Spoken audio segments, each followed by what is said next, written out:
For us, it's back to work today for our last homestand of the season, and having these two games, Friday, Sunday against Northwestern, Nebraska, are, a chance for us to get our momentum back. We got to get back to playing well and doing the things that we were doing when we were playing well, and using these two games against two people that'll test you in different ways. But we need to play well in these two games, especially with them being our last two home games. Friday also brings about senior night, and a chance to really honor the guys who have been a part of this program, for a long time, and the guys that have been a part of this program for a short amount of time. And we made the decision to recognize all, I think there's 7 guys that are, fourth year in college. And I don't know, kind of that decision goes to a little bit towards, you never know what the future holds. And I don't want somebody to miss out on something. Right, for who knows why, right? Just give them their just due, and decisions and everything about guys coming back and everything else will happen after the season. So this isn't like finality, but we want to make sure we honor guys. And if you get 2 senior nights out of it, then kudos to you. You get 2 senior nights. Maybe you get 2 framed jerseys and everything else that comes with it. So we're excited. I'm excited about honoring those guys, and I hope, I hope our fans appreciate these guys. I know they have, and they will. And we've had people show up and be here for us this year, but Friday's a night for them Friday and Sunday, even though Sunday's not senior day, both days to really honor these guys for all the hard work they've put in throughout their time here. Hey, Micah, how are you? Good. Do you have an update on Greg Lee and how much he's doing in practice, and do you expect to have him back for this weekend? I don't. It's, it's still day to day. There's good days and bad days. He had met with the doctor again today, so hopefully there's good progress here that I'll find out right before we start up in practice. So he's progressing a little bit, starting to jump into more drills and do more things, but leading into Maryland, he wasn't game ready yet. So he's trending in the right direction. He's getting closer, but I don't know. Friday's still a few days away.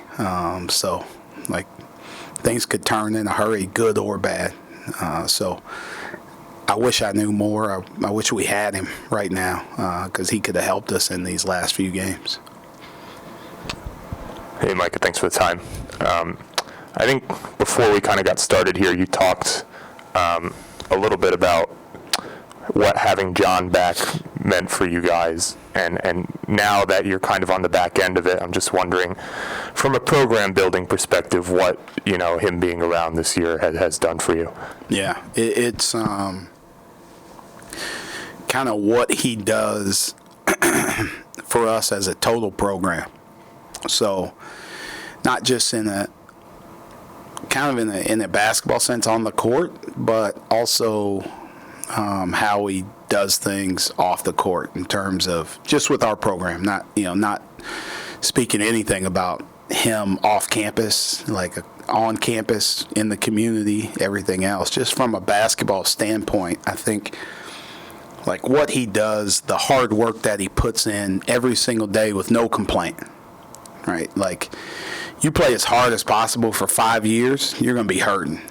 Right, it's not easy, and there's days where he's hurting, man. To get up and get ready for practice or to play in games takes a lot of effort, but he puts it in. Right, spending extra time in the training room. I walked in yesterday.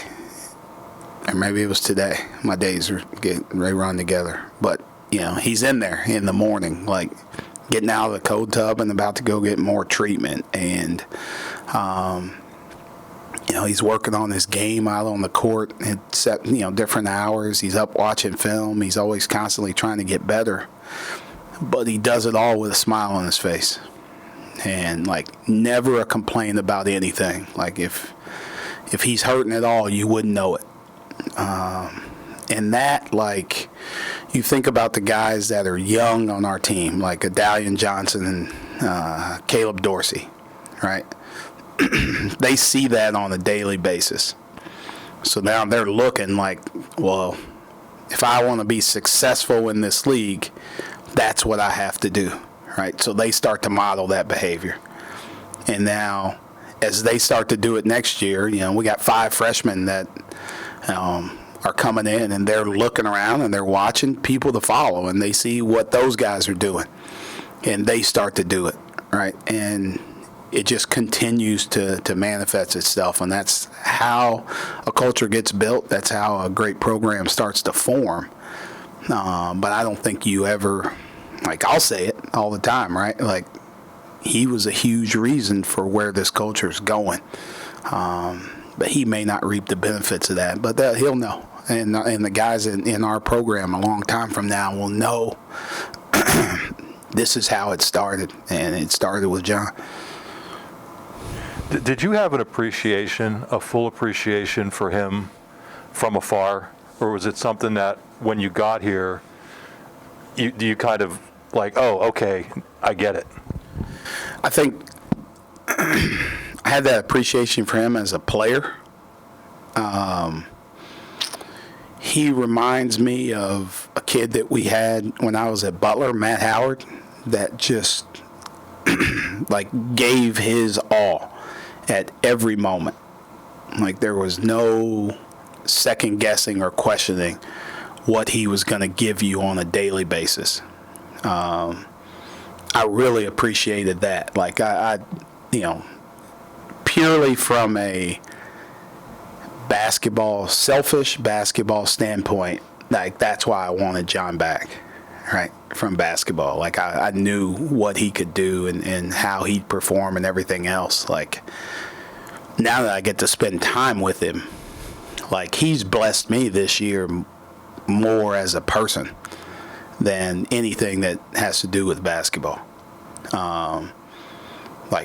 Him spending time with my family and kids, everybody on our staff with kids, the time that he spends with them, him just being in the office, every day, just walking around, talking, bringing energy, just bringing joy, I say it to our guys, when you walk into a room, 3 things happen. The energy stays the same, the energy lowers, or the energy goes up.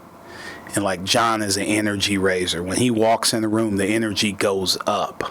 And that stuff you don't know from afar, right? You don't get a chance to be around him on a daily basis. So I have so much respect and appreciation for just being around him this year that I didn't know that I would get. But like I said, he's really blessed me this year.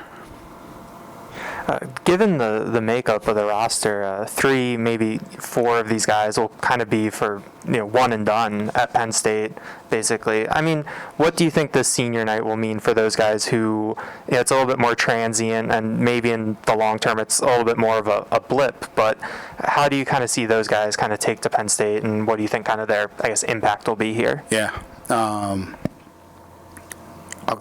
First thing I'll tell people man, we've had 3 or 4 one and dones here. If you want to come and be the next one, some high school kids, they won't understand. These guys already graduated college, but I'll try and use that if I can. I think they all I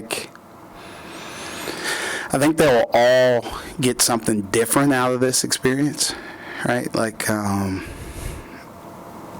It's all, you come here with a plan. You never know how a plan's going to be executed or what's going to happen throughout this year. And I think if you ask, Jaheim or Jelani or Greg, like their experiences have all been different in terms of on the court, in terms of what they've gotten out of this year as players. But the one thing I would say is I think they appreciate, like, the guys that they've meshed with this year on our team. And you don't. We kind of threw a group together in a short amount of time, but we got personalities that match pretty well. Like, these guys get along with each other. You go through something. You go through a season. You have kind of shared experiences. You go through good times and bad times together. Like, it creates kind of lifelong friendships, memories shared, different shared things that no matter if you were here 1 year or 5 years, like, those are things that you'll go back to. Those are people that you'll go back to. So I think that's what, like, they it's different, right? There's no, I don't know, COVID kind of threw such a crazy thing in where you could get an extra year of basketball, and these guys got a chance to, come and play at the high major level for 1 year. And it's an experience they probably never thought about or dreamed of. And I hope, like, that they feel like they've gotten better here. They got treated well here. And also that, like, Penn State's a pretty good place. I hope they're, waving the flag for us and helping us in different ways. But the one thing with me is those guys, like, I tell them when I recruit them, I talk to them all the time. Like, they got me for life, right? Like, I don't care how long they were here. They put their trust and faith in me. Like, they got me forever. So, at the end of the day, I don't know what they'll get out of this, but they got coaches got their back for a long, long time. Micah, we've talked a lot about John off the court. It seems like he's taken a pretty big step on the court, too, from really just a bully ball guy at the beginning of his career and even at the beginning of the season. Now he's more of an offensive hub that you guys run a lot of those dribble handoffs and everything through. Where have you seen the biggest growth from him, and how hard is it for a guy that's been in college this long to make that big of a leap? Yeah, it's pretty dramatic, kind of the changes that he's made. He still is who he is, right? He's never going to change, like, how hard he plays, how hard he competes on the offensive glass. He gets a lot of baskets off of his own, rebounds, his own effort, getting layups from different guys, getting some post-ups. But the way that he's playing on the floor and kind of, really directing traffic for us at times, I think it's going to benefit him after college. And I think that's what, for him, I think it's really helpful that, he's able to show this, to people at the next level that, like, and I can do more than just be at the rim and just post up the whole time. He's playing out on the perimeter. He looks comfortable with the ball in his hands. He's directing guys. He's I think he's just having a lot of fun. He's like poor man's Magic Johnson up there a little bit. But I think it's kind of rejuvenated him a little bit too, to be able to do something different. Like, still play his game, but do it in a different way and still have the same results. So he's gotten better and better as the year's gone on. I still want him to shoot that three. I'm going to get one of them out of him here pretty soon. But, because we shoot a bunch of them every day, and it looks good when it leaves his hand. So I'll get one. I'll try and get one this weekend here. So Seth had 4 shot attempts over each of the past 2 games. Just wondering, is there a reason for that, and is there a plan for him to shoot more as the season comes to a close? Yeah. I think each game was different. Like the Minnesota game, he was a little banged up, so he didn't play as much. So we got him. I took him out a lot in those stretches, and I just didn't want him to be out, get tight, and then have to come back in, right? Like I'm putting him in harm's way if I do that. So he sat for longer stretches. The game was in hand, so I wasn't really concerned about it. Maryland played us a little bit differently than people have been playing throughout the season. So they showed us something different where, we weren't able to adjust or adapt to it to really be able to get him more shots. And I think that's some things that, I've thought about here in the last couple of days about different ways to, if somebody does that again, what can I go to get him more touches, get him more shots, get him more opportunities. But hats off to Maryland for playing a different way. I don't know if we'll play Maryland again. I hope not. But I don't want to tell everybody else in the world why Seth only got 4 shots. But yeah, that's partly their defense and partly us being able to go to some different things to help him. I got to help him a little bit better. So it's two different. I don't think you can group both games together because they were different circumstances. But definitely in the Maryland game, they did a good job of that. They did a good job. Dallion didn't get many shots. Miles didn't get many shots just because of how they defended us. Thank you. Yep. Thank you, guys. Have a great day.